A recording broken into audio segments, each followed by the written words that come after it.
Okay, let's see how far we make it with this setup because I literally have two books stacked on top of the back of an office chair as my tripod. So I don't know how long this is going to hold up. I don't know how long this is going to last. I can already kind of see it toppling. It's not moving, but I see it toppling. Welcome to my channel. I am so excited to be making this video. I've been wanting to do this for so long, and anybody close to me really knows that. And I will do an introductory video, but that's probably going to be after this.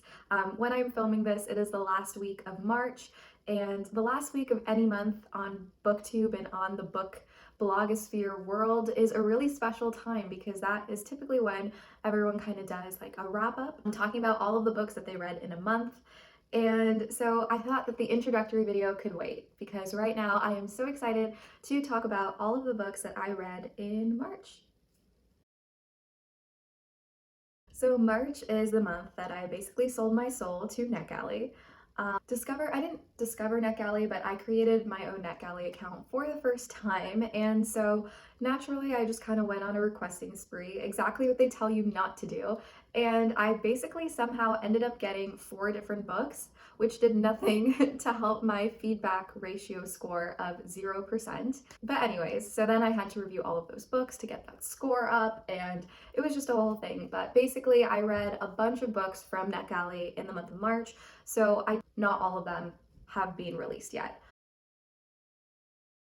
But I do want to talk about the book that I just read the most recently, and that is Such a Quiet Place by Megan Miranda. I'm sure a lot of you know who Megan Miranda is. She is a very famous thriller mystery writer, and she most notably wrote All the Missing Girls, which was a book that came out I think about 4 or 5 years ago, and I read it around then and I really loved it, and I read almost all of her books since. So I was super excited when I heard that she was releasing a new book this year. Hey, this is editing me. You're gonna see this really weird clip from like this really weird angle, and then it's gonna go back to normal. And that's because my phone fell from its makeshift tripod over 3 times while filming this video, and so the angle changes from time to time, and this is just one of those instances. Please forgive the weird angle. I will do better next time.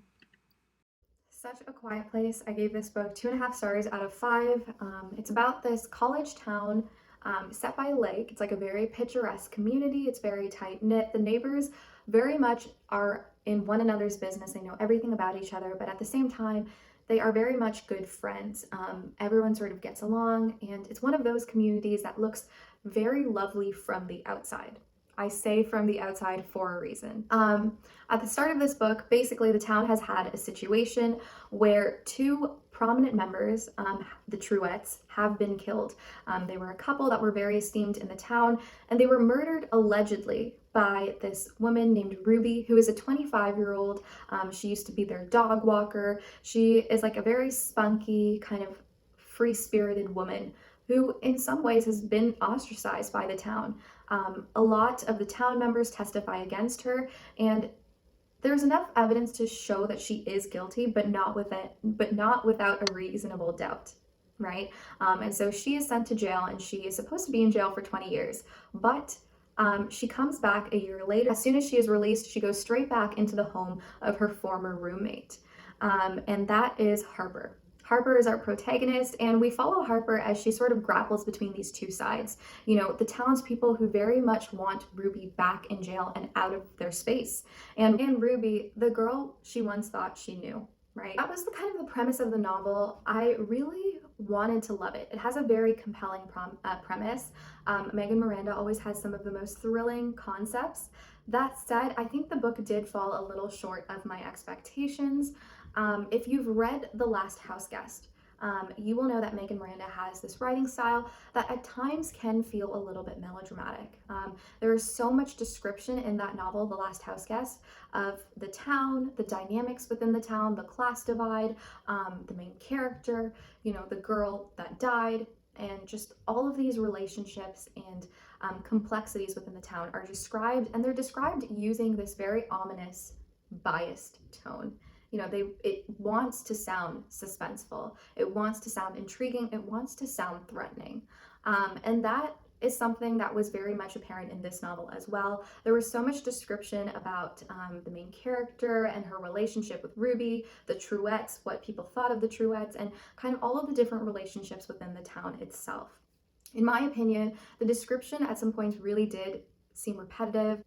It is very much a slow burn. Nothing quite happens for the first half of the novel. It's a lot of Harper kind of reveling between these two sides, right? Whether to believe in Ruby's innocence or whether to kind of join the townspeople, be a part of the strength in numbers situation and, believe that Ruby is guilty.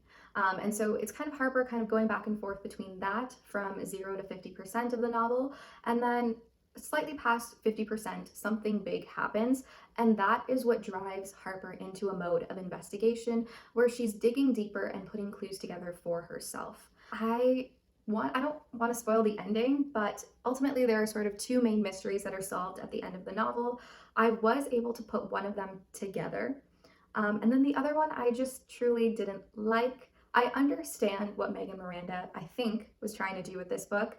I think she was trying to make a commentary on sort of the nature of these small towns and how, relationships and reports that are so, between neighbors that are so lovely from the outside can truly become and ugly, in a situation like this. And I like what she was going for. I just think that between the slow plot and between the writing style, that message sort of became a tell, not a show, and let readers arrive to that conclusion themselves.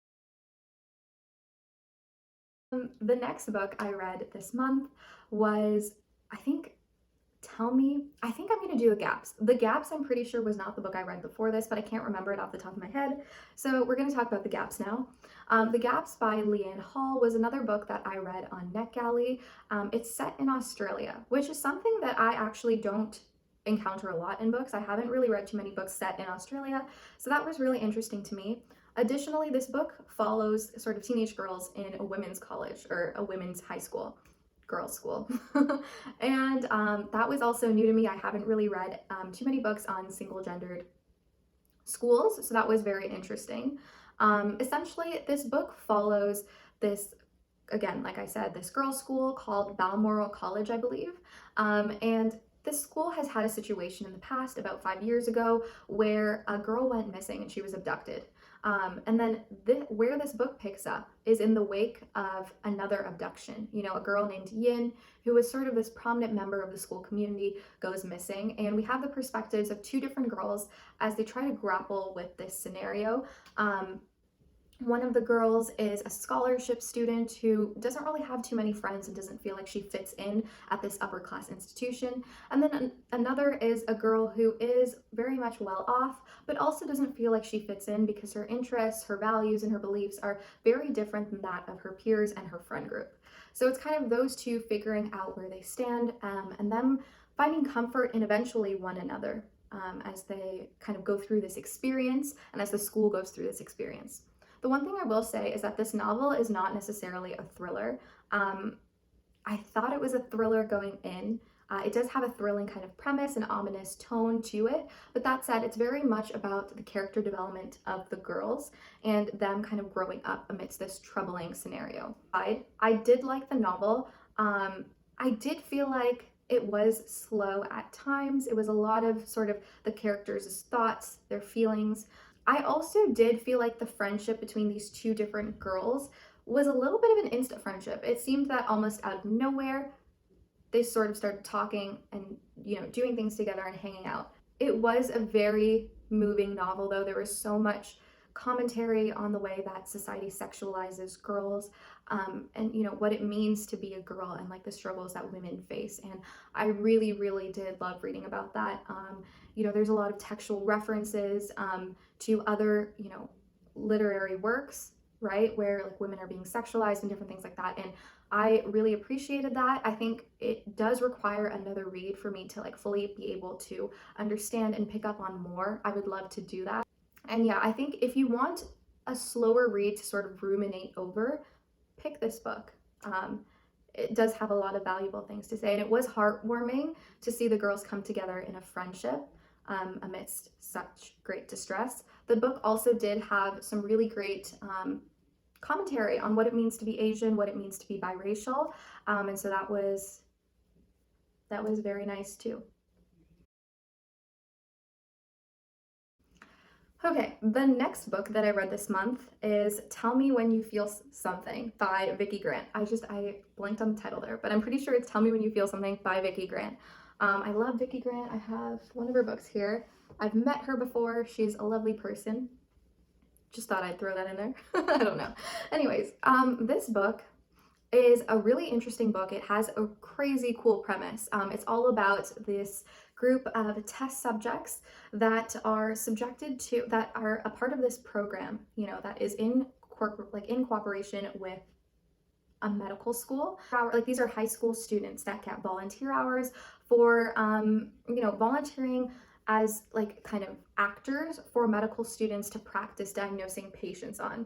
I hope that made sense. Cool, but it's very interesting because at the start of this novel, one of the girls who is a test subject as a part of this program essentially goes unconscious. She's in a coma, and you know, it's like, well, what happened here? Why is she unconscious? And does her role in this program have anything to do with it? So I'm gonna make a few content warnings for this book now, and if you don't want to hear them, you can skip ahead because these are spoilers for what happens and what the outcome of the story is. But I'm just gonna use my Goodreads review for reference. Um, this book does talk about rape, about suicidal thoughts, mental illness, alcoholism, child pornography, unplanned pregnancy, and loss of a child. So also divorce. So keep that in mind going into this book. So like I said, the outcome was very much not what I expected, not what I thought was going to happen, especially given this, you know, sinister kind of medical school situation. I did really enjoy the story. That said, it didn't feel sort of like a thriller at all, or it didn't even feel like a mystery until about like 50% into the novel. There weren't as many sinister tones that were apparent at the start during the first half of the book. And then from there on, it really did pick up after 50% of the novel. I think this book told a really valuable story, and it was so hard because you saw this girl, Vivian, going from being such a bright and bubbly young girl to, you know, sort of ending up in this very tragic situation. And um, that was hard to read, but it was a very important story to tell, and I'm glad that I read this book. The last book I'm going to be talking about is The Truth About Forever by Sarah Dessen. This is a classic. I went out and I bought so many Sarah Dessen books. I think Amazon Prime forgot that I already had a free trial of Amazon Prime, so I got another free trial, and basically I just ordered a bunch of Sarah Dessen books and they came the same day. It was great. I loved listening to Bookables' booktube videos. If you follow my blog or if you've read any of my posts, like, I love her.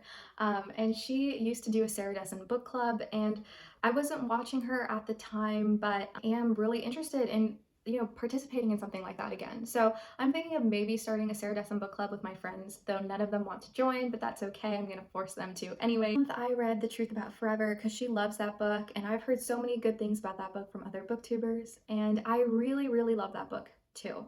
I love Sarah Dessen as a whole, and I tried reading The Truth About Forever back then, but that's like a different story. And there's something so quintessentially youthful and summery about Sarah Dessen's books.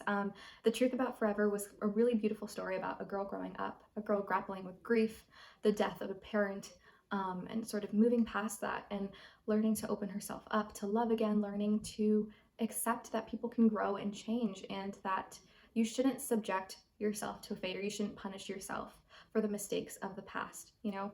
And that forever is, you know, what you make of it. Forever is comprised of so many moments of now. And it was such a great story, and I loved it. It was summery, it was happy, it was hard-hitting, but also meaningful and beautiful. And so if you are looking for, you know, a YA summery contemporary about growing up, read that book. Okay, so that is my March wrap up. This has been a long video, and I'm so excited to be making more videos and just continue being a booktuber now. And I'm so excited to have shifted onto this platform and for all that's to come. I will see you in my next video. Bye.